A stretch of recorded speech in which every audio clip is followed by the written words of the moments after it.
हमारा विषय भी है, अंग्रेजी में लव एंड लस्ट, और प्रेम और वासना या कामुकता जिसकी हम बात करने वाले हैं।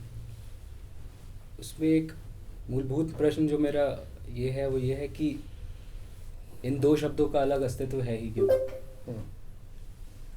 प्रेम या वासना या जितना भी हम शब्द सुनते हैं, काम, कामुकता या प्रेम, इसकी जो बात करते हैं, इन्हें अलग शब्द दे दिए जाते हैं।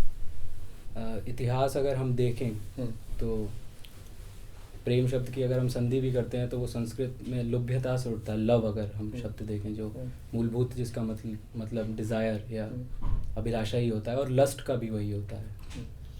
तो एक प्रश्न तो ये है कि दो शब्द अलग क्यों हैं? क्योंकि इनकी जो अभिव्यक्ति है दोनों की, वो शारीरिक धरातल पर और मन के धरातल पर एक जैसी दिखाई देती है। आप जैसे कहते भी हैं कई सारे अपने सत्रों में कि प्रेम एक स्टेट ऑफ माइंड है, मन की एक स्थिति है, तो वासना भी वही होती है। शरीर से अगर 100 में से 99 बार वो मन से शुरू होती है, अक्सर ये देखा जाता है। तो चर्चा का आरंभ मैं इसी से करना चाहूँगा, इसी प्रश्न से कि जब अभिव्यक्तियाँ दोनों की एक जैसी हैं तो शब्द अलग क्यों हैं और एक को ज़्यादा ऊंचा दर्जा क्यों दे दिया गया है? दूसरी चीज़, जब हम प्रेम की बात करते हैं तो हम प्रेम को भी ऐसा करते हैं कि ये मेरा ईश्वरीय प्रेम है, कि ये मेरा भ्रम से प्रेम है। तो शरीर और शरीर के तल पर जो घटित होता है वो प्रेम क्यों नहीं है? हम उसे प्रेम का नाम क्यों नहीं देते?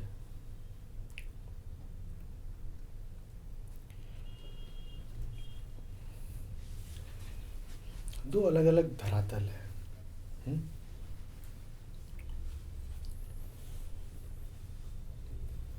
वासना है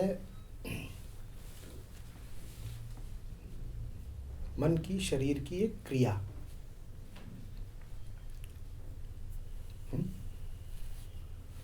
और प्रेम है मन की दिशा, मन किधर को जा रहा है। तुमने लव शब्द की व्युत्पत्ति में जाके कहा कि लोभ से जुड़ा हुआ है, डिजायर से, कामना से जुड़ा हुआ है। किसकी डिजायर? क्या चाह रहे हो? क्या चाह रहे हो?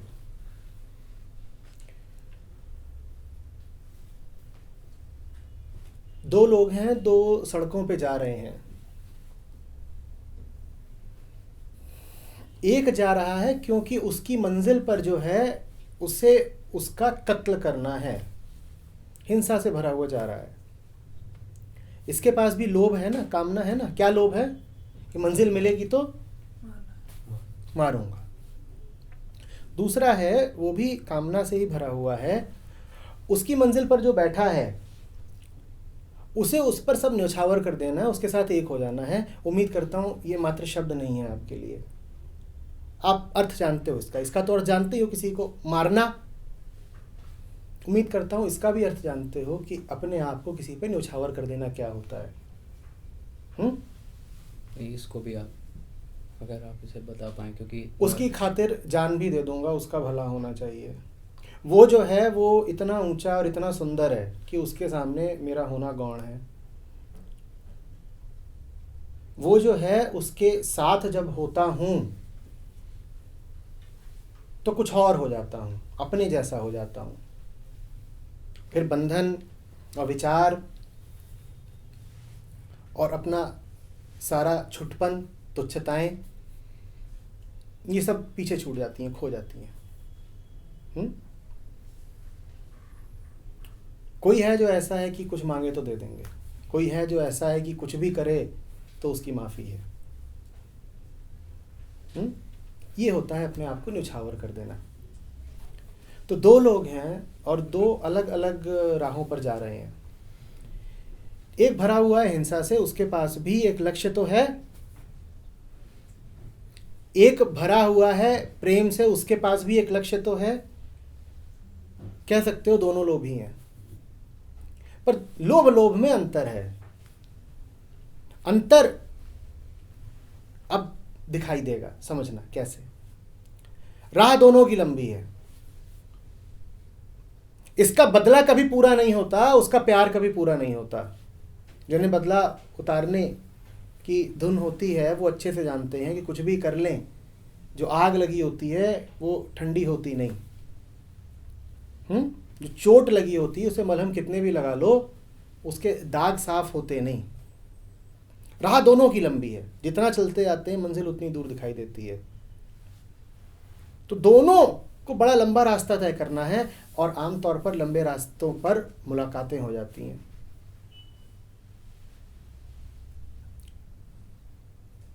राहगुजर, मुसाफिर, हमसफर, जाने पहचाने लोग मिलते हैं। इसको भी कोई मिलता है और इसको भी कोई मिलता है। ये भागा जा रहा है हिंसा में, ये भागा जा रहा है प्रेम में। ये ज्वर में है, आंखें लाल हैं, तड़प रहा है, जल रहा है। दूसरे वाले को देखोगे तो उन्माद की सी स्थिति उसकी भी लगेगी, एक उन्मत्तता उस पर भी छाई हुई है। आंखें उसकी भी लाल हो सकती हैं, ज्वर में वो भी लग सकता है। और दोनों को रास्तों में लोग मिलते हैं। अब बताओ मुझे, इसका संबंध कैसा होगा राह में मिलने वाले लोगों से, और इसका संबंध कैसा होगा राह में मिलने वाले लोगों से।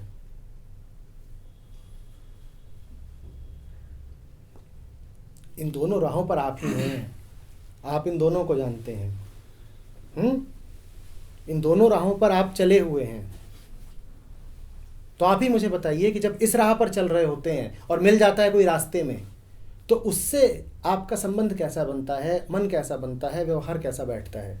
और इस राह पर जब कोई मिल जाता है तो मन कैसा बैठता है, व्यवहार कैसा बैठता है। मान लो और सुलभ करने के लिए कि एक ही व्यक्ति कभी इस पर मिला और कभी उस पर मिला, इस रास्ते पर जब वो मिलता है तब उससे कैसा व्यवहार होगा, और उस रास्ते पर जब वो मिलता है तब उससे कैसा व्यवहार होगा। कहो, जवाब दो। प्रेम से जा रहे होंगे तो प्रेमपूर्ण व्यवहार रहेगा, प्रेमपूर्ण संबंध रहेगा। घृणा से भरे होंगे तो वैसा ही व्यवहार। ठीक है ना। अब मान लो दोनों ही रास्तों पर तुम्हें जो व्यक्ति मिलता है उससे तुम शरीर का संबंध बनाते हो। शरीर का संबंध दोनों से ही बना। इस रास्ते पर जो संबंध बनेगा वो कैसा होगा और उस रास्ते पर जो बनेगा वो कैसा होगा। दिखने में दोनों ही स्थितियों में ऐसा लगेगा कि शरीर से शरीर मिला। इस रास्ते पर भी शरीर से शरीर मिल रहा है, बाहर बाहर से देखोगे तो कहोगे वासना। उस रास्ते पर भी शरीर से शरीर मिल रहा है, बाहर बाहर से देखोगे तो कहोगे वासना। पर यहां जो मिलन की गुणवत्ता होगी और वहां जो गुणवत्ता होगी, दोनों क्या एक होंगे? कहो, बोलो। मन की दशा निर्धारित करती है कि शरीर से शरीर कैसे मिलेगा। मन की दशा निर्धारित करती है कि तुम्हारे काम की, तुम्हारी वासना की, तुम्हारे संभोग की गुणवत्ता क्या होगी। तुम प्रेम से भरे हुए हो तो तुम्हारे शारीरिक मिलन में भी एक सूक्ष्म तत्व आ जाएगा जो इतनी आसानी से पकड़ा नहीं जा सकता, पर होगा। वो इसलिए नहीं है कि जो तुम्हें मिला है वो तुम्हें आज कुछ खास प्यारा हो गया है। तुम्हें जो इस राह पर मिला है, मैंने कहा, वही तुम्हें कभी कभी उस राह पर भी मिलता है। तो व्यक्ति वही है, पर जब प्रेम की राह पर तुमसे मिलता है तब उससे अलग संबंध बनाते हो, और हिंसा की राह पर जब मिलता है तो उससे अलग संबंध बनाते हो। बात समझ में आ रही है? मन की दिशा है प्रेम। शरीर से शरीर का मिलन तो हो ही जाता है। एक हिंसक व्यक्ति भी शारीरिक संसर्ग कर सकता है और एक संत भी कर सकता है, दोनों कर सकते हैं। लेकिन दोनों के संसर्ग में जरा बात अलग होती है। वो जो बात है वो बस बड़ी महीन है।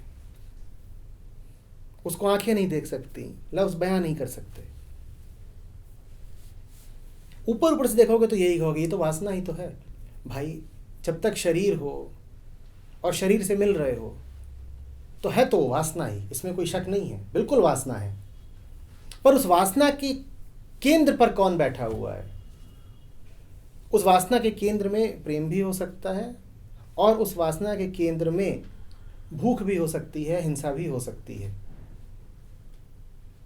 बात समझ में आ रही है? भोगेगा तो दूसरे के शरीर को, तुम्हारा शरीर ही।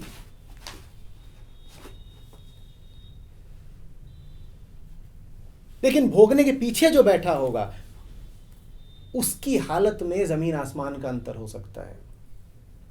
अगर तुम्हें सिर्फ शरीर का भोगना नजर आए तो तुम कहोगे हो क्या रहा है, यही तो हो रहा है, शरीर से शरीर का मिलन, और क्या हो रहा है? एक शरीर दूसरे शरीर से तृप्ति ले रहा है, यही तो हो रहा है। ऊपर ऊपर यही लगेगा।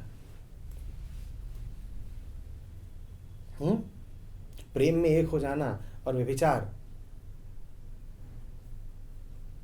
शारीरिक तल पर तो एक से लग ही सकते हैं, लेकिन उनके पीछे मन की दिशा का अंतर होता है। मैं जा रहा था सत्य की ओर, उस रास्ते मुझे कोई मिला। अब इससे जो मेरा नाता बनेगा वो सत्य का नाता होगा। और मैं जा रहा था विक्षिप्तता की ओर, मैं जा रहा था तमाम मूर्खताओं की ओर, और उस रास्ते मुझे कोई मिला। उस रास्ते मुझे जो मिला है उससे मेरा नाता भी विक्षिप्तता का ही होना है। कोई तीसरा होगा, वो ऊपर से देख रहा होगा, वो देखेगा देखो इस राह पर भी कोई संभोग कर रहा है जोड़ा और उस राह पर भी। वो कहेगा दोनों ही राहों पर एक ही बात तो हो रही है। नहीं, एक बात नहीं हो रही है। मिलन मिलन में फर्क है, इनके मिलने और उसके मिलने में फर्क है। ये पुरुष प्रकृति का नाच है। वहां पर मात्र प्रकृति का आर्तनाद है।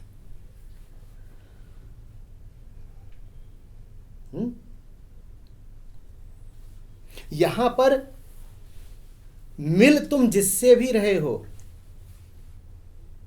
प्रमुख उस मिलन में भी तुम्हारे लिए सच्चाई ही है, क्योंकि तुम्हें पता है कि इससे मिलन बस इसीलिए हुआ है क्योंकि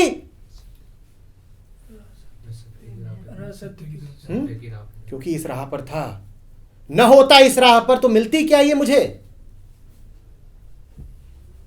न होता इस राह पर तो मिलती क्या ये मुझे? तो अगर मुझे वरीयता देनी है तो किसको दूं? राह को दूं या इसको दूं? ये तो कल को छूट भी सकती है। ये जो मुझे मिली है, ये जो शरीर मुझे उपलब्ध हुआ है, तो कल को छूट भी सकता है। उसका भी छूटेगा, मेरा भी छूटेगा। शरीर तो शरीर। पहले राह आई और फिर उस राह पर राहगीर आया। पहले राह आई फिर हमराह आया। तो हमराह को ज्यादा दूं कीमत या राह को दूं? और राह का तो अर्थ ही है कि जो मुझे ले जा रही है मंजिल तक, मंजिल मेरी एक ही है, उसके सामने सर झुकाया हुआ है मैंने। बात समझ में आ रही है? अब यहां पर लग तो ये रहा होगा कि जैसे मिल रहे हो किसी शरीर से, आदमी से, औरत से, पर जब मिल भी रहे हो तब तुम्हारे भीतर नमन सदा उसको ही है, किसी और को। वो जो दूसरी राह है विक्षिप्तता की, हिंसा की, वहां पे किसी और जैसी कोई चीज होती ही नहीं। वहां तो जो मंजिल भी है वो तुम्हारे ही अपने मन का प्रक्षेपण है, तुमसे बाहर की नहीं है। इन दोनों राहों में मूलभूत अंतर समझते हो ना? इस राह पर तुम भाग रहे हो उसकी ओर जो तुम नहीं हो, इस राह पर, सत्य की राह पर भाग रहे हो उसकी ओर जो तुमसे आगे का है, एक बियॉन्डनेस है। और वो जो विक्षिप्तता की और हिंसा की राह है उस पर भाग रहे हो तुम उसकी ओर जो तुम ही हो। अहंकार अपने आप को ही बढ़ाने के लिए अपने ही द्वारा निर्धारित दिशा में, अपने ही द्वारा प्रक्षेपित मंजिल की ओर भागा जा रहा है। बात समझ रहे? उस मंजिल पर वो पहुंच भी जाएगा तो बदलेगा नहीं उस मंजिल पर, बल्कि अगर वो पहुंच गया तो और फूल जाएगा।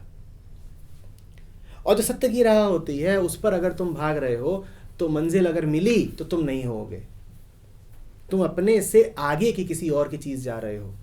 अपने आप को पीछे छोड़ना होगा वहां पहुंचने के लिए। अब इन हालात में वो जो विक्षिप्तता की राह है उस पर अगर तुम्हारा किसी से मिलन होता भी है तो तुम्हारा नमन किसको रहेगा? तुम यहां भी यही कहोगे कि मैं इस राह जा रहा था इसलिए मुझे मिली ये।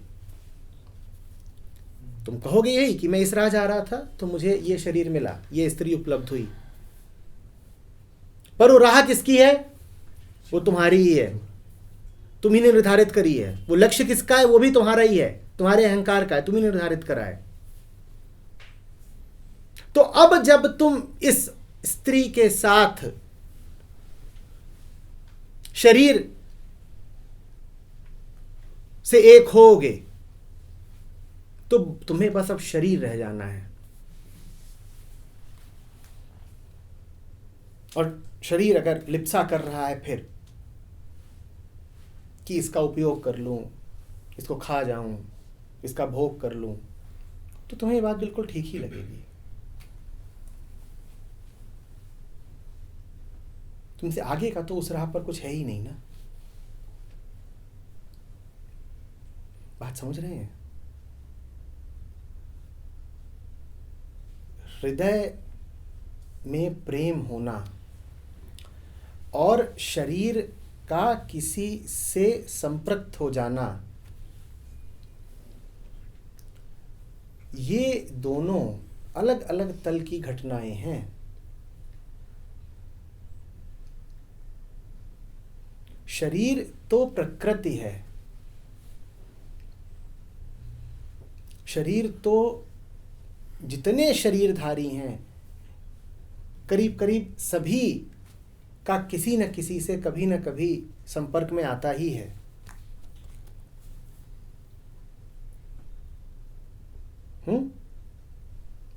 ये जब शरीर से शरीर मिल रहा है तब मन में क्या चल रहा है, मूल सवाल ये होता है। संत वो नहीं है जिसका शरीर कभी किसी से मिल न जाए। संत वो होता है जिसका शरीर जब किसी से मिले तब भी उसका हृदय सत्य को ही समर्पित रहे। संत की और संसारी की, ज्ञानी की और लोभी की पहचान इस आधार पर मत करने लग जाना कि एक संभोग करता है और एक नहीं करता है। ये बहुत मूर्खतापूर्ण पैमाना हो गया। दोनों करते हैं। करने की गुणवत्ता में अंतर होता है, करने के केंद्र में अंतर होता है। जब उनके खाने में अंतर होता है, जब उनके पीने में अंतर होता है, उनके उठने में और बैठने में अंतर होता है, उनकी बातचीत में अंतर होता है, उनकी सांस सांस में अंतर होता है, तो उनके संभोग में अंतर होगा या नहीं होगा? तो वासना तो तुम्हें दोनों में ही दिखाई देगी, लोभ तो तुम्हें दोनों में ही दिखाई देगा। पर लोभ किसका? क्या चाह रहे हैं दोनों? ये अपने आप को बढ़ाना चाह रहा है, वो अपने आप को मिटाना चाह रहा है। चाह दोनों रहे हैं, लोभ दोनों को है का है, पर लोभ में अंतर देखो। शरीर दोनों का ही जाकर के किसी शरीर से मिल रहा है, पर मिलन में अंतर देखो। और ये भी नहीं मैं कह रहा हूं कि संत जाके परमात्मा से मिलता है और संसारी जाकर के किसी औरत से मिलता है ना। संत का शरीर भी, मैं पुरुष संत की बात कर रहा हूं, संत का शरीर भी जाएगा तो किसी स्त्री के शरीर से ही मिलेगा। ये कल्पना मत बैठा लेना कि ना ना ना, संत का मिलन तो मात्र परमात्मा से होना है। भाई शरीर नहीं मिल जाएगा परमात्मा से, शरीर तो शरीर से ही मिलेगा। बात आ रही समझ में? संत का शरीर भी जाएगा तो किसी अन्य शरीर से ही मिलेगा।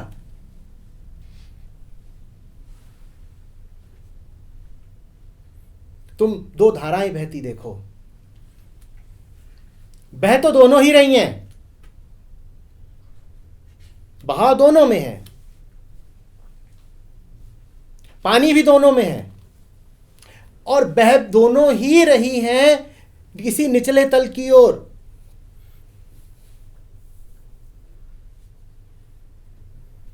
तो क्या दोनों को एक कह दोगे? एक गंगा हो सकती है, एक गंदा नाला।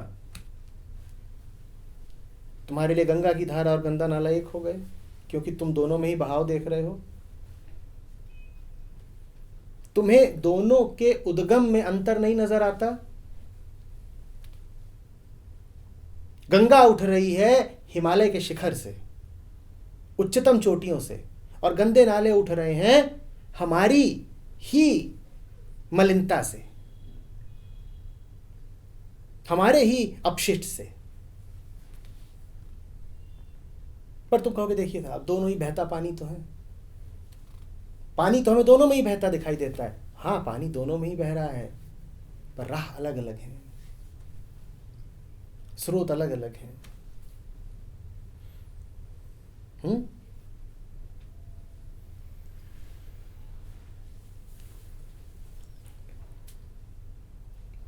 एक जो आप गुणवत्ता की बात कर रहे हैं कि मन की गुणवत्ता अलग है, इसलिए अभिव्यक्ति की भी गुणवत्ता अलग रहेगी। हाँ। पर इसमें एक चीज़ और, मतलब मैं इस बात को थोड़ा सा और निचले तल पर लाना चाहूँगा कि जिस प्रेम को हम देखते हैं, मतलब वो तो हिंसा से ही भरा रहता है। हम जितनी भी हम अभिव्यक्तियाँ देखते हैं, आप जैसे संत के बारे में बता रहे हैं कि उसका भी शरीर मिलेगा शरीर से ही, तो इसमें जो पूरी बात शुरू हुई है वो इसी से हुई है कि एक राह है जो सत्य की राह है। पर आमतौर पे जो पूरी दुनिया में चलता है, जो हम करते हैं, जो मैं करता हूँ, ये जो पूरी दुनिया में है, उसमें तो कोई सत्य की राह के लिए कोई ऐसा है नहीं कि सत्य की राह पर चल रहा हो और अचानक उसे कोई मिल गया और उससे वो संपृक्त हो गया हो या संबंधित हो गया। अभी क्या कर रहे हो?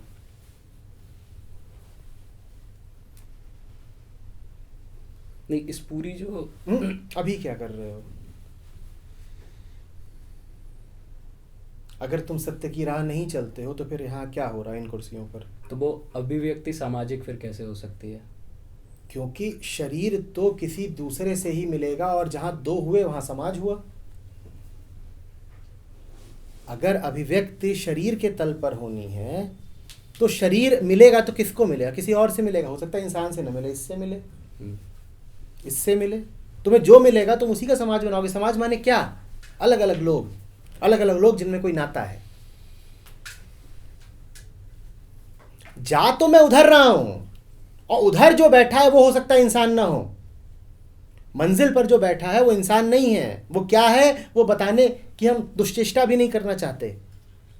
पर रास्ते में जो लोग मिल रहे हैं वो क्या हैं? मैं उधर जा रहा हूं, जो मुझे रास्ते में मिल रहे हैं लोग, क्या वो भी अशरीरी हैं? क्या वो भी पराभौतिक हैं? जो रास्ते में मिल रहे हैं वो कौन है? वो तो भौतिक है ना। तो उनसे तो मेरा नाता बनेगा ना। पर भूलना नहीं, इनसे मेरा नाता इस राह पर बन रहा है। नाता है क्योंकि राह है, और इस राह पर जो भी नाते बनेंगे उनमें खूबसूरती रहती है। उस राह पर जो भी नाते बनेंगे उनमें क्रूरता, विक्षिप्तता, कुरूपता, हिंसा रहती है। तुम्हारी राह क्या है? विभाजन आप दो राहों में कर रहे हैं। जैसे कि आपने बताया कि ये भी राह जो हम अभी भी कर रहे हैं वो पहली वाली राह है जिसकी हम बात कर रहे हैं। पर अगर पूरा मूलभूत इसकी जो फाउंडेशन है, इसका जो पूरा तल है वो देखें तो मुझे बहुत ज़्यादा विभाजन समझ में आ नहीं रहा। क्योंकि हम जो भी हम कुछ कर रहे हैं, हम जो भी टूल्स यूज़ कर रहे हैं, हम जिन भी तरीक़ों से उस तरफ बढ़ रहे हैं, वो हैं तो सारे सामाजिक ही। और आप जो मन की गुणवत्ता की भी बात कर रहे हैं, क्योंकि हम संतों को भी एक समाज मानते हैं, तो हमने उनकी भी गुणवत्ता के जो पैमाने माने हुए हैं वो ऐसे हैं कि जो सामाजिक ना हो, पर उनका भी एक समाज तो है ही। जो भी राह पर चल रहा है शरीर लेके, उसे रास्ते में लोग मिल रहे हैं। लोग मिल रहे हैं तो समाज तो बन रहा है उसका भी। जो भी जी रहा है वो लोगों के बीच ही तो जी रहा है, कोई ना कोई तो उसे मिल ही रहा है, वो एक राह चल रहा है। सवाल ये है किस राह पे लोग मिल रहे हैं तुम्हें। जिस राह पे तुम्हें लोग मिल रहे हैं वो राह निर्धारित करेगी कि तुम्हारे उनसे संबंध क्या है। अब रही बात इसकी कि विभाजन समझ में नहीं आ रहा है। अच्छा, तुमने कहा समझ में नहीं आ रहा है। जब तुमने ये कहा समझ में नहीं आ रहा है तो तुम्हारी अपेक्षा थी नहीं कि समझ में आ सकता है। विभाजन हो गया कि नहीं? ये सवाल पूछा तुमने कि मुझे समझ में नहीं आ रहा है, इसी उम्मीद से ना कि सवाल पूछूंगा तो समझ में विभाजन हो गया कि नहीं? किन दो चीजों में विभाजन हो गया? समझ ना आने में और समझ आ जाने में। तो देख रहे हो ना कि एक राह हो सकती है इसमें समझ में ना आ रहा, और एक हो सकती है जिसमें समझ में आ रहा हो। तो दो तो हैं ही, समझ में ना आना और समझ में आना, नासमझी की राह और समझदारी की राह, दो तो हैं ही। और ये सारी चर्चा इसीलिए हो रही है क्योंकि तुम्हारी नियत ही नहीं तय हो गई है कि तुम नासमझी की राह चलते रहो। इस राह से इस राह पर आया जा सकता है, बीच में लिंक रोड है, एक इधर को जा रही है, एक इधर को जा रही है, लेकिन बीच बीच में उन्हें जोड़ने वाली लिंक रोड है। अभी जो तुम कर रहे हो वही है। तुमने कहा ना मुझे समझ में नहीं आ रहा है, तो तुमने क्या कहा कि मैं नासमझी की राह पर हूं, पर सवाल पूछते ही तुमने अपना उद्देश्य प्रकट कर दिया कि मैं उधर पहुंचना चाहता हूं। समझ में नहीं आ रहा है अर्थात समझना चाहता हूं। तो विभाजन तो है ही।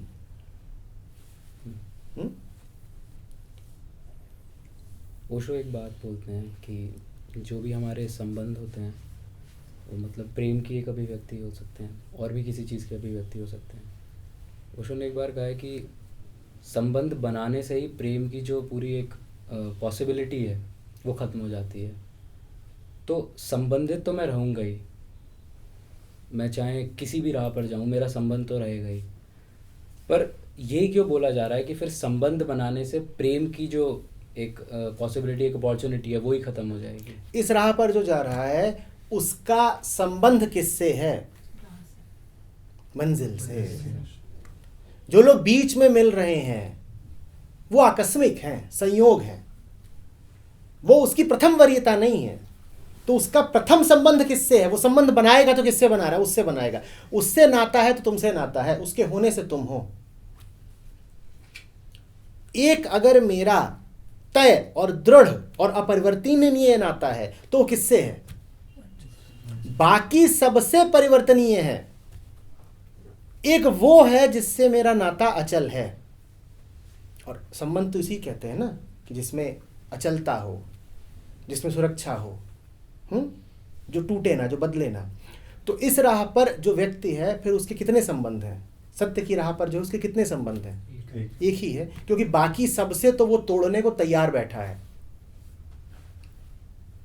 तोड़ने को उत्सुक नहीं है, तोड़ने को मचल नहीं रहा है, लेकिन तोड़ने को तैयार है, क्योंकि एक नाता है जो उसके लिए है बस पक्का। जो पक्का हो उसे ही नाता बोलेंगे, बाकी को नाता क्या बोलना।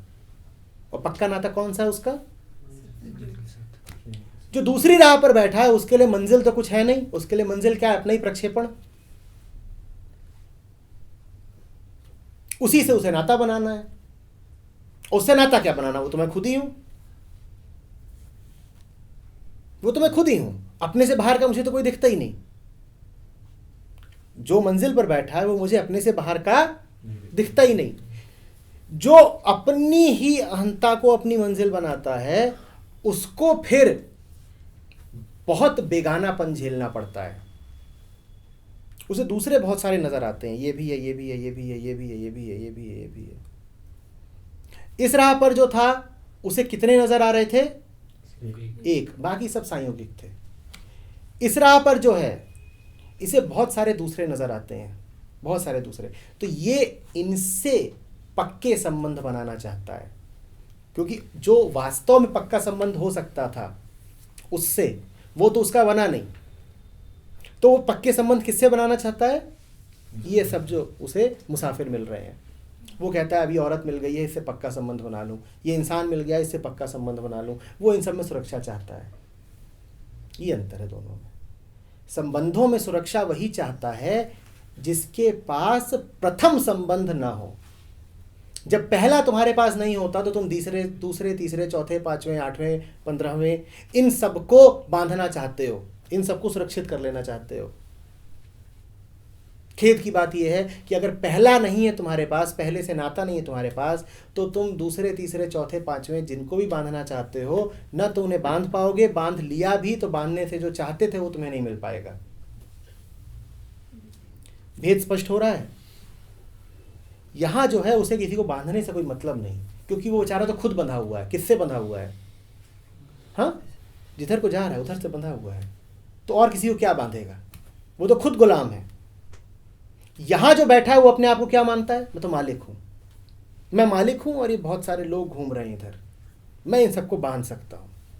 मैं एक ऐसा मालिक हूं जिसे बहुत सारे काम कराने हैं, बड़ा असुरक्षित किस्म का मालिक है। इन सबको बांधूं, इनसे काम कराऊं, जिंदगी भर इनसे अपना स्वार्थ सिद्ध करूं। बात आ रही है समझ में? प्रक्षेपण की जो आप बात कर रहे हैं कि दो राहों में जो दूसरी राह है उसमें जो मंजिल है वो उसका प्रक्षेपण ही होता है, इसीलिए जो संबंध बनाना चाहता है वो पक्के बनाना चाहता है। तो पहली वाली राह में, क्योंकि अभी आपने कहा कि हम मंजिल को समझाने की चेष्टा नहीं कर सकते कि वो है क्या, ये क्या पूरा संबंध है, तो पहली वाली राह में ये खतरा तो हो ही सकता है ना कि जो मंजिल है वो भी मेरा प्रक्षेपण हो। वो खतरा बिल्कुल हो सकता है, पर वो खतरा उठाने की कोई ज़रूरत नहीं है, क्योंकि चूंकि उस मंजिल का कोई विवरण नहीं दिया जा सकता, इसीलिए वो मंजिल तुम्हारी पकड़ से बिल्कुल बाहर की है। तुम्हें उसका विवरण देने की ज़रूरत ही नहीं है, तुम उसकी ओर जा ही रहे हो। इसी पल को देख लो, तुमने अभी क्या किया, अभी अभी क्या किया, अभी अभी तुमने क्या करा? उसी के बारे में सवाल किया। किसी के बारे में ही सवाल करो, क्या किया? सवाल किया ना। सवाल करने का क्या मतलब है? झूठ जानना चाहते हो मुझसे? जब कोई सवाल पूछता है तो उसकी मंजिल क्या होती है? तो बस उसी मंजिल पर हो। वो मंजिल तो है ही तुम्हारे साथ, उसका विवरण जान के क्या करोगे? जब तुम सवाल पूछ रहे हो तो मंजिल दिल में बैठी है, तभी तो सवाल पूछा तुमने। अब तुम उसके बारे में बहुत विस्तार जान के करोगे क्या? तुम्हारा दिल यहां धड़क रहा है, धड़क रहा है नहीं धड़क रहा है? तुम्हें वाकई जरूरत है जानने की कि वो कितने किलोग्राम का है? तुम्हें वाकई जरूरत है जानने की कि उसका आकार प्रकार क्या है? मैं मान रहा हूं कि स्वस्थ हो, तुम बीमार नहीं हो कि डॉक्टर के पास जा रहे हो और वो नापा जोखा कर रहा है और ये सब है। तुम स्वस्थ हो और दिल यहां बैठा हुआ और धड़क रहा है। तुम्हें वाकई आवश्यकता है इस ज्ञान की कि कितनी धमनियां हैं और कितनी टहनियां हैं और किस प्रकार से खून आ रहा है और किस गति से वो धड़क रहा है? वाकई आवश्यकता है। विवरण जान के क्या करोगे जब भीतर बैठा हुआ है, जो तुम्हारे दिल में बैठा है और तुम्हारे कदम कदम को निर्धारित कर रहा है, उसके बारे में निबंध लिख के करोगे क्या?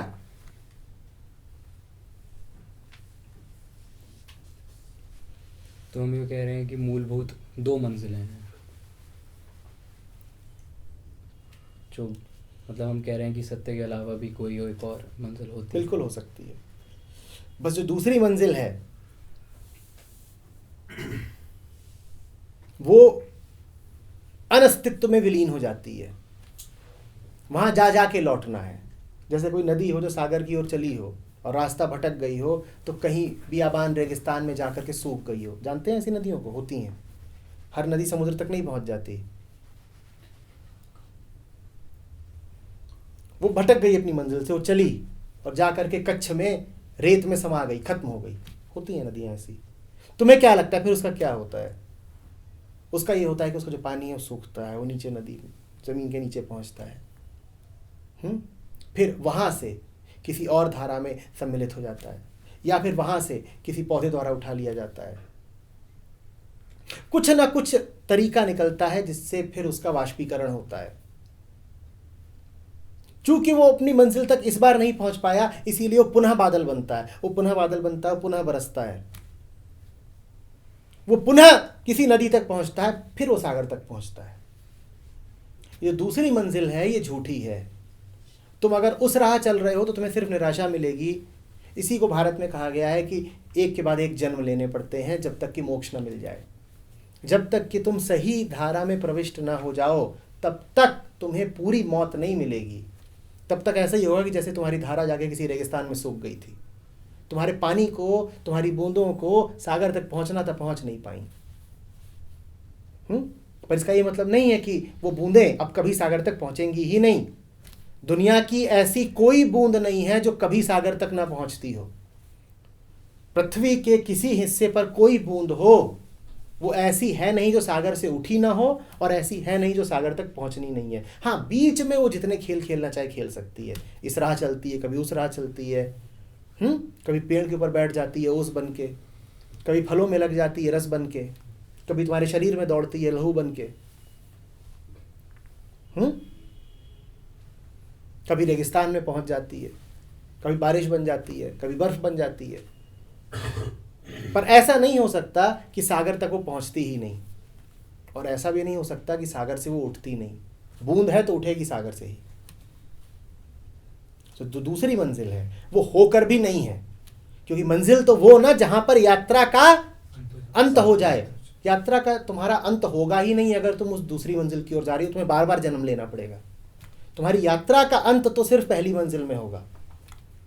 दूसरी ऐसी है जिसकी ओर जाओ, मंजिल तक पहुंच भी जाओगे तो यात्रा पुनः शुरू हो जाएगी। तुमने ये पा लिया, यात्रा पूरी नहीं हुई, तुम्हें लगता है अभी कुछ और पाना है। तुमने फिर कुछ और अर्जित कर लिया, यात्रा पूरी नहीं हुई, तुम्हें लगता है अभी कुछ और पाना है। यात्रा पूरी होगी ही नहीं, इसीलिए उसे मंजिल कहना भी गलत हुआ। मंजिल की परिभाषा ही यही है ना कि जहां जाकर के यात्रा खत्म हो जाए। झूठी मंजिलों पे यात्राएं खत्म नहीं होती। झूठी मंजिलों पे जाने की सजा ही यही मिलती है कि तुम्हारी यात्रा को अनवरत रहना पड़ता है, तुम्हें डाल दिया जाता है, रिसाइकल, पुनर्चक्रण हो जाता है तुम्हारा।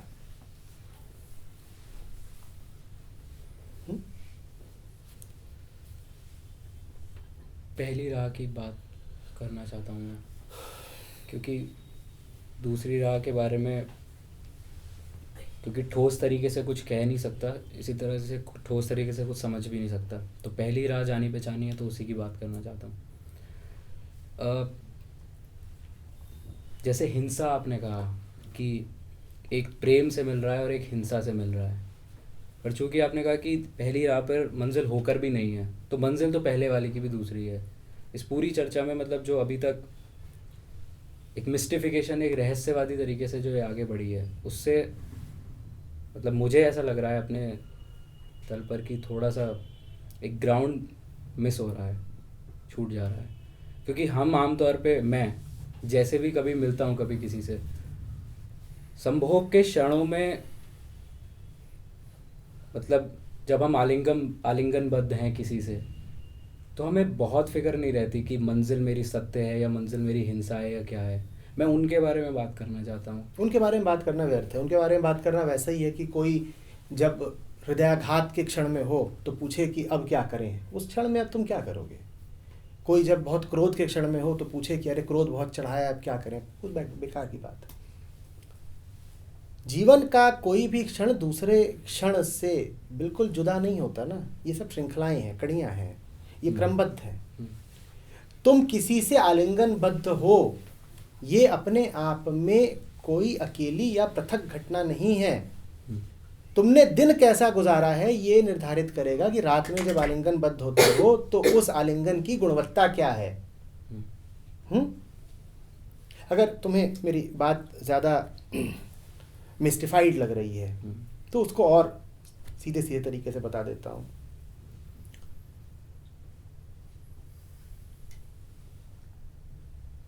कोई भी आदमी जिस चीज की तलाश में है वो है परमात्मा। उस चीज को नाम तुम कुछ भी दे सकते हो। तुम क्या नाम देते हो वो तुम्हारी समझ पर और तुम्हारी नासमझी पर निर्भर करता है। तुम ये नाम भी दे सकते हो कि तुम्हें एक कोठी बनवानी है, तुम कोठी में परमात्मा खोज रहे हो। तुम ये भी कह सकते हो तुम्हें बहुत सारा पैसा चाहिए, तुम पैसे में आत्यंतिक शांति खोज रहे हो। पर जो कीमती बात है वो है आत्यंतिक, कि मुझे उसमें आखिरी शांति मिल जाएगी। हो सकता है तुम ये भी कह रहे हो कि नहीं, जीवन भर तो मुझे भटकना ही है, मेरे तो भटकने में मौज है, मैं तो यात्री हूँ। अगर तुम यात्री होने की बात करते हो तो तुम्हारे लिए यात्रा परमात्मा हो गई। हर आदमी जिसको अंततः खोज रहा है उसका नाम परमात्मा। ठीक है?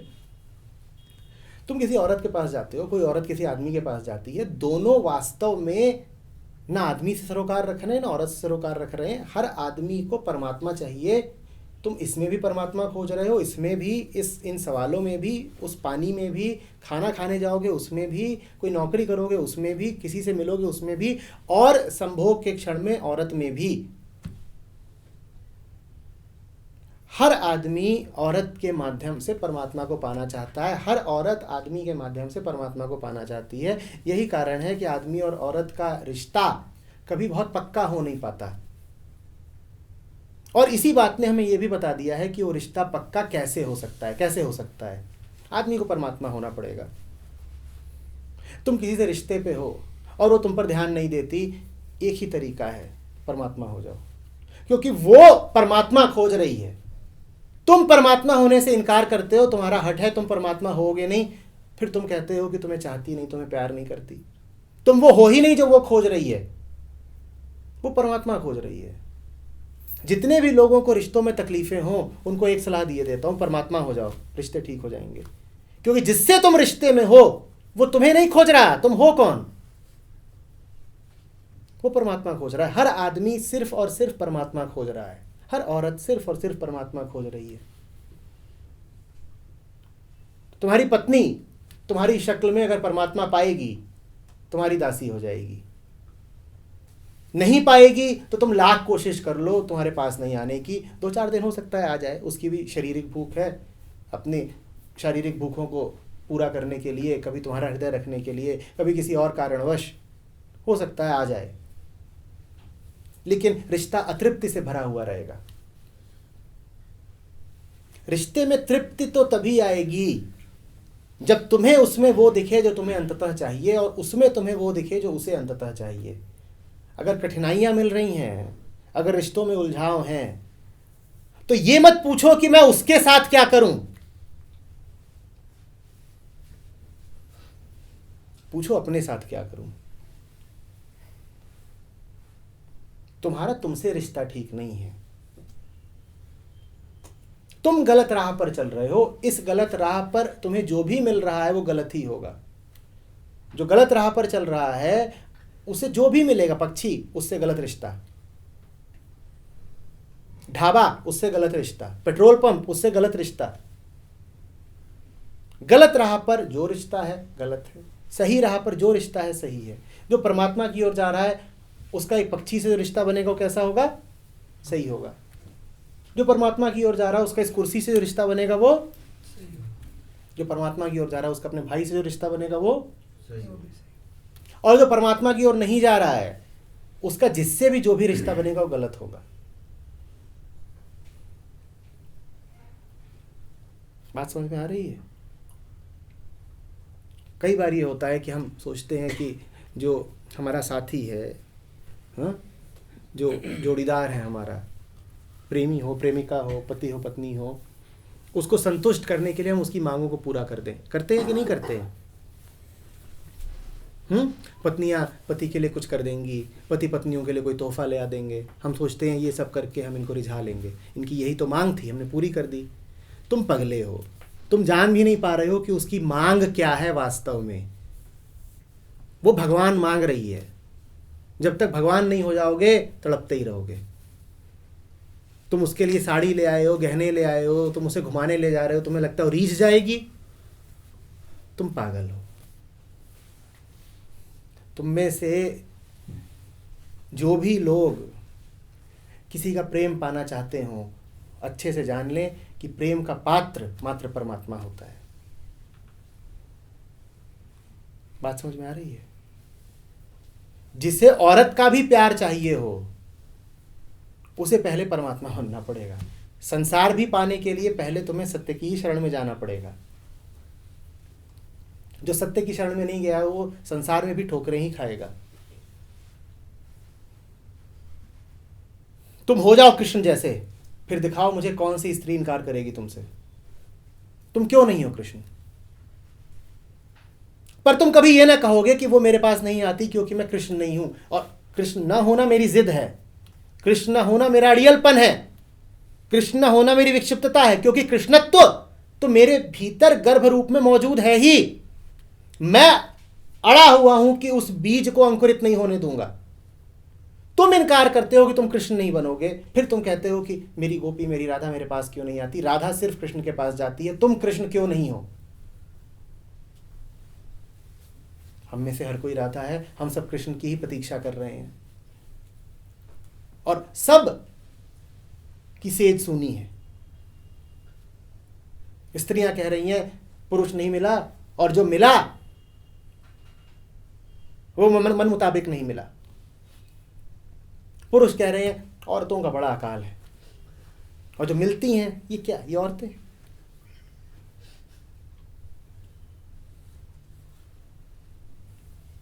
तुम गलत जगह गलत चीज ढूंढ रहे हो। जो शरीर तलाशते हैं वो शरीर भी नहीं पाते, जिनकी मंजिल शरीर हो गई वो शरीर भी नहीं पाएंगे, और जिनकी मंजिल परमात्मा हो गई उनके रास्ते में शरीर बिछ जाएंगे।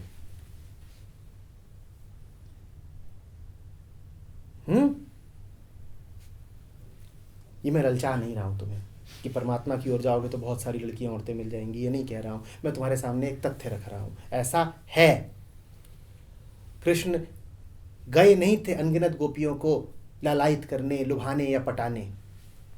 वो कृष्ण है, इसलिए गोपियां निछावर हैं उन पर। तुम कृष्ण हो जाओ फिर देखो, और कृष्ण नहीं हो अगर तो ढोंग मत करना। ढोंग करने से नहीं आ जाएगा। हर गोपी कृष्ण को पहचानती है, हम में से हर कोई परमात्मा को जानता है। गोपी के लिए जो कृष्ण है वही हमारे लिए शांति है। तुम्हारा शांति से जो नाता है वही गोपी का कृष्ण से है। तुम जानते हो ना शांति को। शांति नहीं मिली तो क्या ईमानदारी से कह पाओगे कि शांत हो? तो ठीक वैसे ही गोपी को अगर कृष्ण नहीं मिला है तो तुम कितना भी ढोंग करते रहो, वो ये कह नहीं पाएगी कि उसे कृष्ण मिल गया। कभी ना कभी वो कह ही देगी कि भाई तुम वो हो नहीं। फिर तुम्हें बुरा लग जाएगा, तुम्हें चोट लगेगी, तुम कहोगे इसने मुझे मना क्यों कर दिया। वो कब तक दिल पे पत्थर रखे रहे? उसे शांति चाहिए, तुम अशांति हो। उसे सत्य चाहिए, तुम भ्रम हो।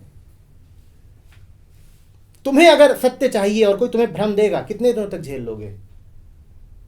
कभी ना कभी तो कह दोगे ना कि भाई तेरे साथ नहीं, तुमसे ना हो पाए, तुमसे ना हो पाए, या ये कि तुम अगर सामने हो तो हमसे ना हो पाए।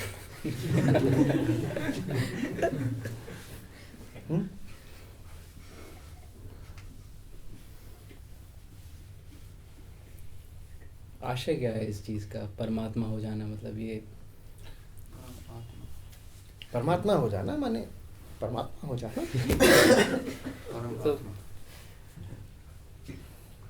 आशय नहीं समझते तुम? नहीं, पक्का नहीं समझते? नहीं समझते? इतनी बार आप बोलेंगे कि हाँ थोड़ी। मैं तब तक बोलूंगा जब तक हाँ नहीं बोल दोगे। कोई यहाँ नहीं बैठा जो नहीं समझता। जब एक तरफ आप कहते हैं कि दूसरा भी परमात्मा ही खोज रहा है, और आप कहते हैं कि मैं भी परमात्मा ही खोज रहा हूँ, और आप एक तरफ मुझसे कह रहे हो कि जैसे हम सभी से आप कह रहे हैं कि परमात्मा हो जाओ, तो ये अजीब विडंबना नहीं है कि जिसे हम खोज रहे हैं वो हम हो कैसे जाएं? जो पकड़े हुए हो उसको छोड़ करके तुम आंख पे काली पट्टी बांध के सूरज खोज रहे हो, तो सूरज खोजना नहीं होता, क्या करना होता है? काली पट्टी उतारनी होती है। परमात्मा हो जाने से यही आशा है कि जो तुमने पकड़ रखा है उसको छोड़ दो। और ये पकड़ उसकी तलाश में नहीं रखा। पकड़ तुमने जिन्हीं कारणों से रखा हो सकता है किसी ने बांध दिया हो, तुम्हें भरोसा ही ना हो कि छोड़ा भी जा सकता है, बहुत कारण हो सकते हैं। कारण सारे पुराने हैं, गुजरे हुए हैं, अतीत छोड़ो ना, क्या को पकड़ के बैठे हो? परमात्मा अगर तुम नहीं हो पा रहे और फिर तुम्हें जीवन में प्रेम नहीं मिल रहा, तो नतीजा जानते हो क्या होता है? तुम और ज्यादा अपरमात्मा होने की कोशिश में लग जाते हो। तुम गए स्त्री के पास, उससे तुम्हें प्रेम नहीं मिला, उससे तुम्हें किसी तरह का ध्यान ही नहीं मिला, वो दरकिनार कर रही है तुमको। अब तुम और ज्यादा अपरमात्मा हो जाओगे, तुम्हारे भीतर से जलन उठेगी, हिंसा उठेगी, तुम और उसको दिखा दोगे कि मैं वो बिल्कुल ही नहीं हूं जो तू खोज रही थी। अगर तुझे ये शक हो भी कि मुझ में अंश मात्र भी परमात्मा है, तो मैं तेरा शक दूर किए देता हूं। अब देख मेरा तू हिंसक रूप, तुम गाली दोगे उसको, तुम ताने मारोगे, ये तुम उसे क्या सिद्ध कर रहे हो? तुम उसे यही बता रहे हो ना कि तेरा निर्णय बिल्कुल ठीक है, तूने अच्छा किया जो मेरे पास नहीं आई, देख मैं ऐसा हूं ही नहीं कि तू मेरे पास आए। वो क्यों आए तुम्हारे पास? जब तुम ऐसे हो कि तुम्हें प्रेमी ना मिले या प्रेमी अपना शरीर तुम्हें ना सौंपे, तो तुम उसे गाली देते हो, तो क्या तुम इस काबिल हो कि तुम्हें किसी का शरीर मिले? मैं फिर कह रहा हूं, गोपी तो अपने आप को कृष्ण को ही सौंपती है। अब कल्पना करो कि कृष्ण गरियाते दौड़ रहे हैं गोपी के पीछे और मुरली फेंक के मार रहे हैं, और तुम ये तरीके आजमाना चाहते हो। तुम सोचते हो हिंसा करके, दबाव डाल के, उलाहना करके, शिकायतें करके तुम किसी का प्रेम पा जाओगे। ऐसे मिलता है? ऐसे नहीं मिलता। वो बहता है जैसे गंगा सागर की ओर बहती है। तुम सागर हो जाओ, गंगा तुम्हारी ओर बहने लग जाएगी। तुम कृष्ण हो जाओ, गोपियां तुम्हारी ओर बहने लग जाएंगी। यहाँ से बहुत सारे युवा लोग भी बैठे हैं, खैर उससे कोई फर्क नहीं पड़ता अपनी अपनी नज़र में तो सभी युवा हैं। जिनको भी प्रेम की तलाश हो उनसे कह देता हूँ, प्रेम पाने का एक ही तरीका है। क्या? कृष्ण हो जाओ, खूब प्रेम मिलेगा। और जब तक कृष्ण हुए नहीं हो तब तक जितनी शिकायतें करनी हो कर लो, जितने तरीके लगाने हो लगा लो, सब व्यर्थ जाने हैं, सब व्यर्थ जाने हैं। प्रेम पर तो कृष्ण का ही एकाधिकार है, और कोई है ही नहीं प्रेम के काबिल। बाकियों को तो भिखारी ही रहना होगा, मांगते रहो प्रेम, जीवन भर मांगो, नहीं पाओगे। और अगर तुम्हें लगता है कि मिल गया तो समझना और बड़ा धोखा हो गया। बहुत होते हैं जोड़े घूम रहे हैं हाथ में हाथ लेके, दूर से देखो तो ऐसा लगेगा दोनों को मिल गई हैं मंजिलें। कुछ नहीं है, अच्छे से जानते हो क्या चल रहा है। अभी कल ही तो बीता है प्रेम दिवस।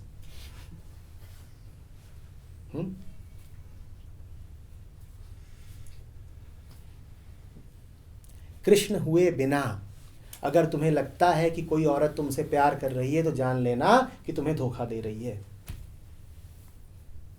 वो तुम्हें एक ऐसी चीज दे रही है तुम जिसके काबिल ही नहीं हो, धोखा ही दे रही होगी। और कृष्ण हो गए हो और कोई तुम्हारी ओर नहीं आ रही, तो ये भी जान लेना कि बेचारी अपना ही नुकसान कर रही हो, तुम्हारी करुणा का पात्र है। उस पर गुस्सा कैसे कर सकते हो? रही होंगी वृंदावन में भी कुछ विक्षिप्त गोपियां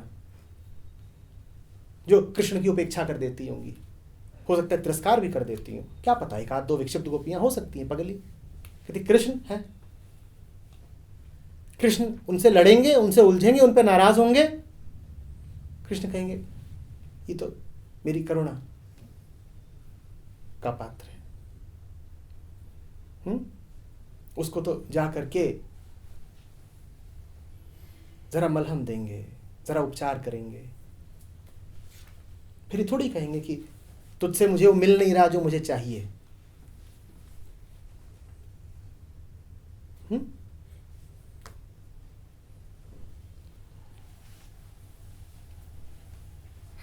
जिसका प्यार परमात्मा है उसे दुनिया का प्यार मिल जाता है, और जिसका प्यार परमात्मा नहीं है उसे कोई प्यार नहीं मिलता। तुम उससे प्यार करो, वो तुमसे प्यार करेगी। वो तुमसे प्यार नहीं कर रही है तो वजह जाहिर है तुम उससे प्यार नहीं कर रहे हो। तुम उससे प्यार करो, दुनिया तुम्हारी है।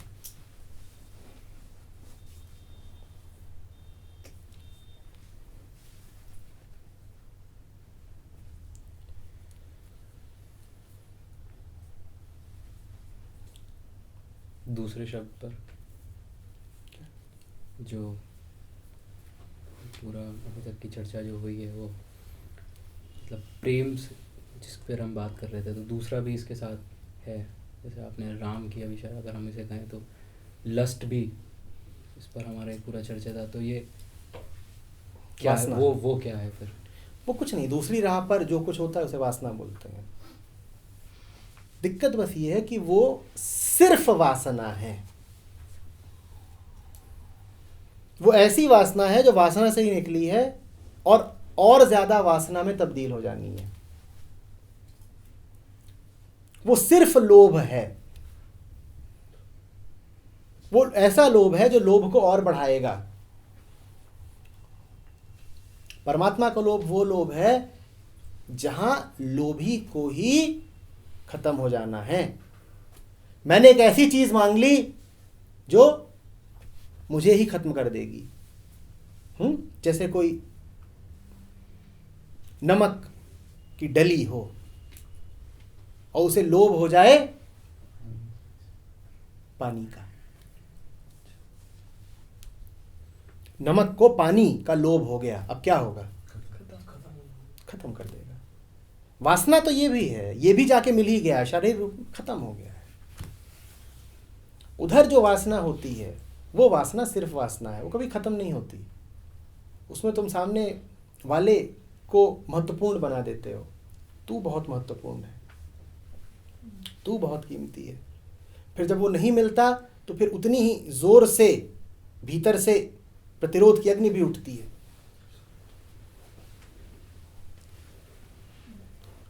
दुनिया में इससे ज्यादा जलाने वाली आग नहीं होती। क्रोध उठता ही तब है जब काम की पूर्ति नहीं होती। जिनके काम की पूर्ति ना हो रही हो उनके क्रोध का कोई ठिकाना नहीं रहता।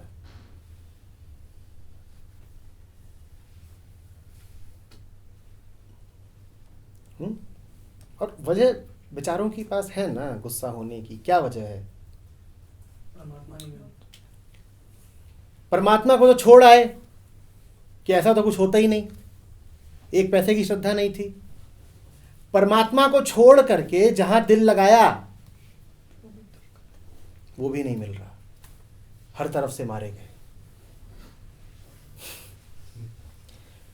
सत्य को तो छोड़ आए, किसकी खातिर? संसार की खातिर। और संसार में जो उम्मीदें थी वो पूरी नहीं हो रही, तो भीतर से लपट उठेगी कि नहीं उठेगी? बोलो। दोनों तरफ से मारे गए ना। राम छोड़ आए किसके लिए? माया के लिए। अब माया चीज ऐसी है जो कभी हाथ आनी नहीं है, तो माया मिली न राम। अब लठ लिए घूम रहे हैं कि किसको मारे।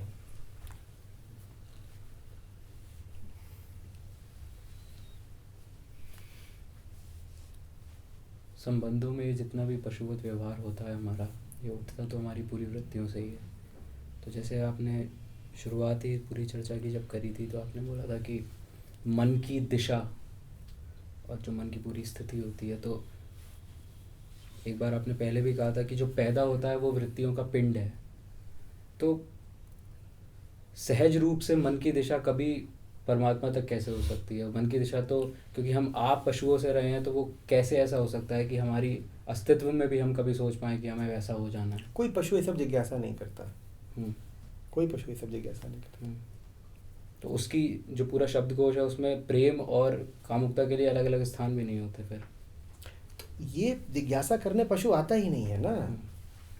पशु तो जैसा है अपना, ठीक है, अपनी बात करो। तो अगर मैं ये कहूँ कि संबंधों में, मेरे संबंधों में मैं जितना भी पशुवत व्यवहार देखता हूँ, तो ये इसका द्योतक नहीं है कि मुझे और ज़्यादा अभीप्सा है उसकी? अभीप्सा होगी पहली मंजिल पे जो परमात्मा बैठा है उसकी, पर तुमने उस तक भी जाने का जो जरिया चुना हुआ है वो तो इधर वाली रहा है ना। तुमने ये मान लिया है कि कोई सरोगेट परमात्मा भी होता है, कोई दूसरा भी होता है जो पहले से हट के है, और पहले को नहीं पाए तो दूसरा चलेगा। दूसरे के तरफ जाने में थोड़ी सुविधा ज़्यादा है। क्या?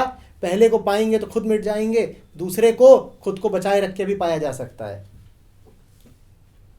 जो तुमने बात कही वो बहुत कीमत की है कि आप कोई भी मंजिल पाना चाहते हो, वास्तव में आप पाना तो परमात्मा को ही चाहते हो। बात बिल्कुल ठीक है, पर बहुत तिरछी है ना।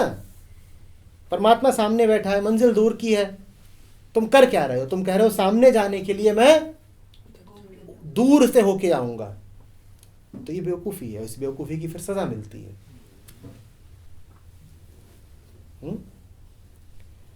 इस बेवकूफ़ी की क्या सज़ा होगी? सामने जाना हो और इतनी दूर आओ गाड़ी चला के, तो क्या सज़ा मिलती है? ईंधन बर्बाद होता है। और जो जीवन में ये करे उसको क्या सज़ा मिलेगी? जीवन बर्बाद होगा। जो कार में बैठ के ये करे कि सामने जाने के लिए ऐसे घूम के आए, उसका क्या बर्बाद होगा?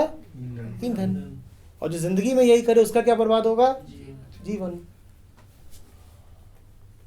तो क्या सीख हो सकती है उनके लिए, मेरे लिए, जो पहली राह पर चलते हैं और जो सरोगेट परमात्मा को मतलब उस तरफ जो से जाना सीधा चाहते हैं? है उसे सीधा करो, जो बात सामने की है उसको सामने रखो, और जो सामने है उसके साथ टेढ़े टपरे तिरछे तरीके चलाना उसका अपमान है।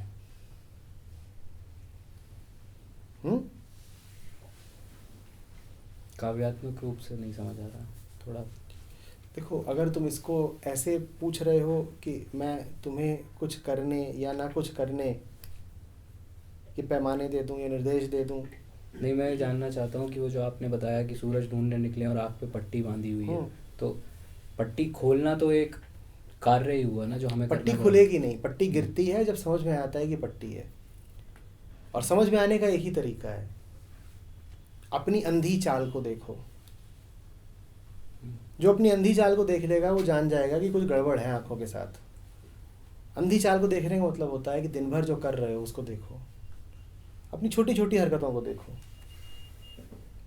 अनायास जो मुंह से निकल जाता है उसको देख लो कि क्यों निकला, कहाँ से आ रहा है। कोई वृत्ति छुप के बैठी थी, ऐसी छुपी बैठी थी कि मुझे लगता था कि मैं तो अंदर से बहुत पवित्र हूँ, साफ हूँ, और वो भीतर ही भीतर छुप के बैठी थी। इस मौके पर सामने आ गई है, देखो ये मुंह से क्या निकल गया, देखो ये क्या लिख दिया। अच्छा हुआ लिख दिया, अच्छा हुआ कह दिया, अच्छा हुआ कर दिया, वृत्ति जाहिर हो गई। जो जाहिर हो गया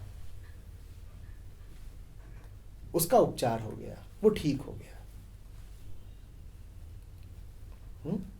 जाहिर होने के लिए सब कुछ उपलब्ध है, क्योंकि सब कुछ तुम्हारे कर्मों में प्रतिबिंबित होता ही रहता है। तुम्हारे भीतर जो भी बैठा है वो तुम्हारे कर्मों के माध्यम से प्रकट होता ही रहता है। अपने कर्मों पर नजर रखो, कुछ ऐसा नहीं है जो तुम्हारे कर्म परिलक्षित न कर देते हो। खो मत जाओ, बेहोश मत रहो। चीज सामने आएगी, दिखेगी, खुल जाएगी।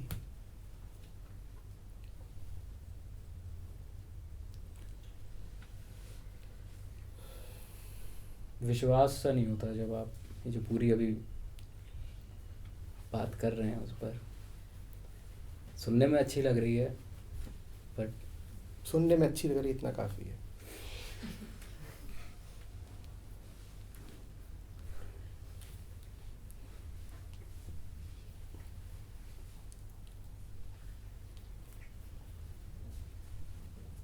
और ना ये विभाजन समझ में आ रहा है जो आप कर रहे हैं। पहली राह, क्यों कह रहे हो कि दूसरी राह। विभाजन समझ में नहीं आ रहा? क्या ही नहीं रहा, क्यों कह रहे हो कि नहीं समझ में आ रहा है? आई समझ में जिससे। तो विभाजन हो गया कि नहीं? आप शब्दों में उलझा रहे हैं। अरे जब मैं कहता हूँ मुझे समझ में नहीं आ रहा तो क्यों कहता हूँ? समझना चाहता हूँ। समझना तो दो हुए कि नहीं? दो माने विभाजन है, दो अलग अलग चीजें फिर हुई कि नहीं? मैं कह रहा हूँ मैं अभी ना समझ हूँ लेकिन समझना चाहता हूँ, तो विभाजन है कि नहीं है? दो है कि नहीं है? तो क्या नहीं समझ में आ रहा? इसी को कहते हैं जबरदस्ती आंखों पे पट्टी को पकड़ के रखना। नहीं मुझे तो नहीं समझ में आ रहा, बात खुली सामने रख दी है, मुझे तो नहीं समझ में आ रही। समझ में आ नहीं रही है, समझनी नहीं है। कृष्ण वो जिसको जब समझ में आ रहा हो तो कहे आ रहा है, फिर गोपी मरती है उसको। यही तो अदा है कृष्ण। और जहां किसी वानबी कृष्ण ने कहा कि नहीं मुझे तो समझ में नहीं आ रहा, मुझे तो समझ में नहीं आ रहा, तो गोपी कहती धत तेरे की, अच्छा निकल बाहर। तो मतलब बेसिकली हर एक तुझसे ना हो पाए। हाँ हर एक बंदा बनना कृष्ण ही चाहता है। और क्या बनना चाहते हो? जिसने भी कहा कि कुछ बनना है उसे कृष्ण ही बनना है। हाँ, नासमझी है तो कृष्ण को कभी इस छोटी चीज में संकुचित कर दिया, कभी उस जरा सी बात में सीमित कर दिया, कभी इस रूप में देखा, कभी उस रूप में देखा। हर रूप छोटा है तो कभी पूरे तरीके से कृष्ण को समेट नहीं पाता अपने में।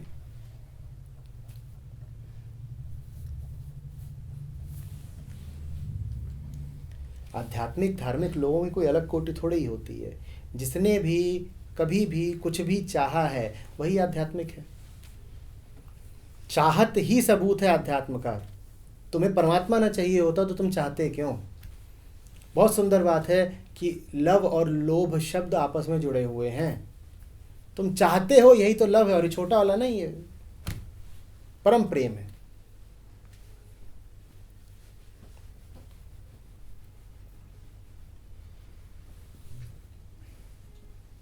जितने सवाल लाए तब तो खास मन नहीं कुछ पूछने का।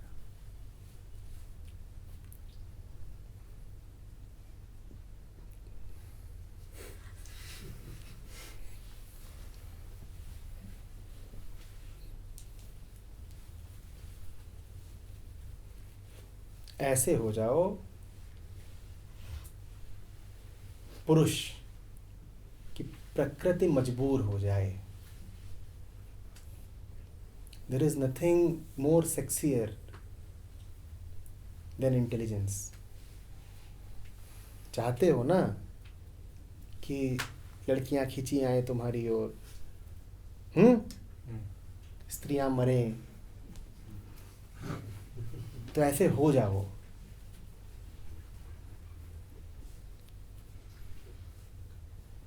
परमात्मा अति हॉट है। और उतना कुछ हॉट होता ही नहीं। बाकी तो सब जो तुम्हारा है वो यूं ही है, गुनगुना, ल्यूकवार्म। तुम अपनी ओर से बहुत गर्मी भी दिखाते हो तो वैसे ही होता है, ऐसे किसी को बुखार आ गया हो, उसे पानी थोड़ी उबलाएगा। कोई बुखारग्रस्त आदमी हो, उसके माथे पे तुम चाय रख दो पानी और दूध डाल के, तो चाय थोड़ी बन जाएगी, पानी थोड़ी उबलेगा। स्टीमिंग हॉट तो सिर्फ परमात्मा है, उसके आगे तो मजबूर हो जाते हैं सब, विकल्पहीन भागे चले आते हैं।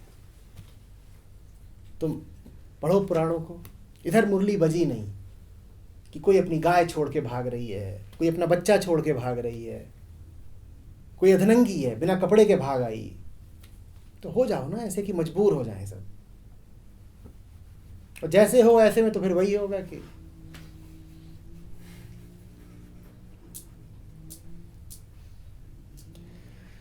सर दर्द हो रहा है।